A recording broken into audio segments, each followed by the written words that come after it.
उनके भक्तिभाव को मैंने देखा हुआ है। अब उन मुसीबतों से उनको मुक्ति मिलने वाली है।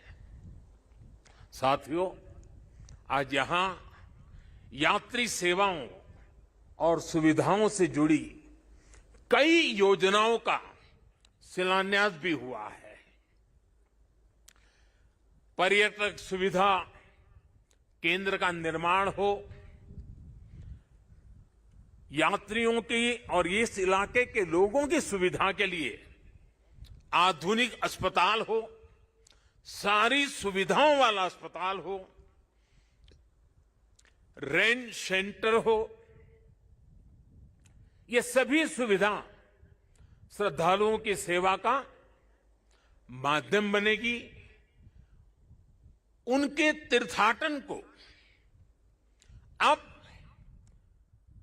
कष्ट से मुक्त, केदार से युक्त, जय भोले के चरणों में लीन होने का यात्रियों को एक सुखद अनुभव होगा। साथियों, बरसों पहले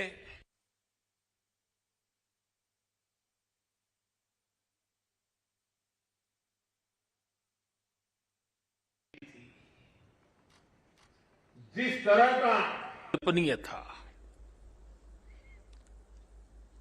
मैं मुख्यमंत्री तो गुजरात का था,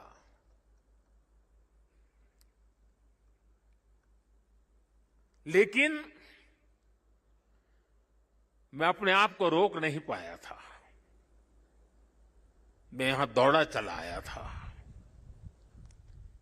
मैंने अपनी आंखों से उस तबाही को देखा था, उस दर्द को देखा था। जो लोग यहां आते थे वो सोचते थे कि क्या अब ये हमारा केदार धाम या हमारा केदारपुरी फिर से उठ खड़ा होगा क्या? लेकिन मेरे भीतर की आवाज कह रही थी, ये पहले से अधिक आन बान शान के साथ खड़ा होगा।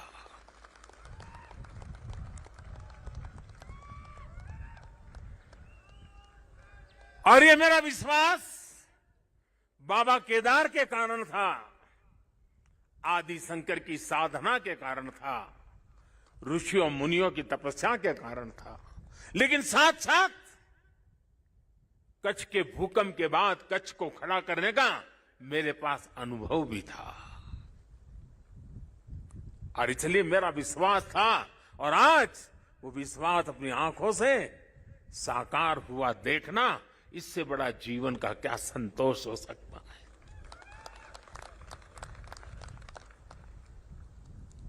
मैं इसे अपना सौभाग्य मानता हूं कि बाबा केदार ने, संतों के आशीर्वाद ने, इस पवित्र धरती ने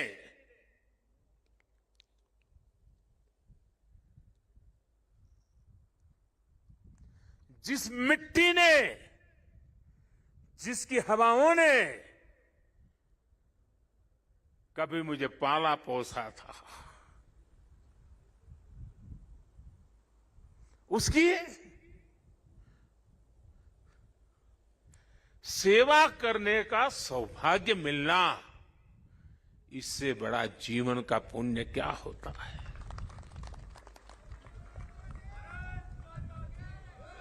इस आदि भूमि पर शाश्वत के साथ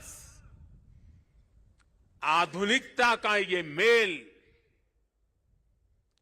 विकास के ये काम भगवान शंकर की सहज कृपा का ही परिणाम है।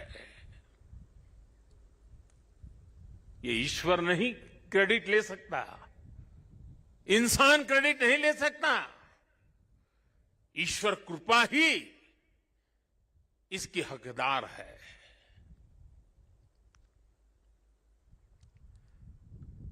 मैं इस पुनीत प्रयासों के लिए उत्तराखंड सरकार का, हमारे ऊर्जावान नौजवान मुख्यमंत्री धामी जी का और इस कामों की जिम्मेदारी उठाने वाले सभी लोगों का भी आज हृदय से धन्यवाद करता हूं, जिन्होंने एड़ी चोटी का जोर लगा करके इस सपनों को पूरा किया है। मुझे पता है यहां बर्फबारी के बीच भी किस तरह, यानी पूरा साल भर काम करना मुश्किल है, यहां बहुत कम समय मिलता है, लेकिन बर्फबारी के बीच भी हमारे श्रमिक भाई बहन जो पहाड़ों के नहीं थे, बाहर से आए थे, वे ये ईश्वरीय कार्य मान करके बर्फ वर्षा के बीच भी, माइनस टेम्परेचर के बीच भी काम छोड़ करके जाते नहीं थे, काम करते रहते थे, तब जाकर के ये काम हो पाया है। मेरा मन यहां लगा रहता था, तो मैं बीच बीच में ड्रोन की मदद से, टेक्नोलॉजी की मदद से, मेरे दफ्तर से यहां का पूरा मैं एक प्रकार से वर्चुअल यात्रा करता था। लगातार मैं उसकी बारीकियों को देखता था, काम कितना पहुंचा, महीने भर पहले कहां थे, इस महीने कहां पहुंचे, लगातार देखता था। मैं केदारनाथ मंदिर के सभी रावल और सभी पुजारियों का भी आज विशेष रूप से आभार प्रकट करना चाहता हूं, क्योंकि उनके सकारात्मक रवैये के कारण, उनके सकारात्मक प्रयासों के कारण और उन्होंने परंपराओं का जो हमारा मार्गदर्शन करते रहे, उसके कारण हम इस पुरानी विरासत को भी बचा पाए और आधुनिकता भी ले पाए। और इसके लिए मैं इन पुजारियों का, रावल परिवारों का हृदय से आभार व्यक्त करता हूं। आदि शंकराचार्य जी के विषय में हमारे विद्वानों ने कहा है, शंकराचार्य जी के लिए हर विद्वान ने कहा है, शंकरो शंकरः साक्षात, अर्थात आचार्य शंकर साक्षात भगवान शंकर का ही स्वरूप थे। ये महिमा, ये देवत्व आप उनके जीवन के हर क्षण हम अनुभव कर सकते हैं। उसकी तरफ जरा नजर करें तो सारी स्मृतियां सामने आ जाती हैं। छोटी सी उम्र में, बालक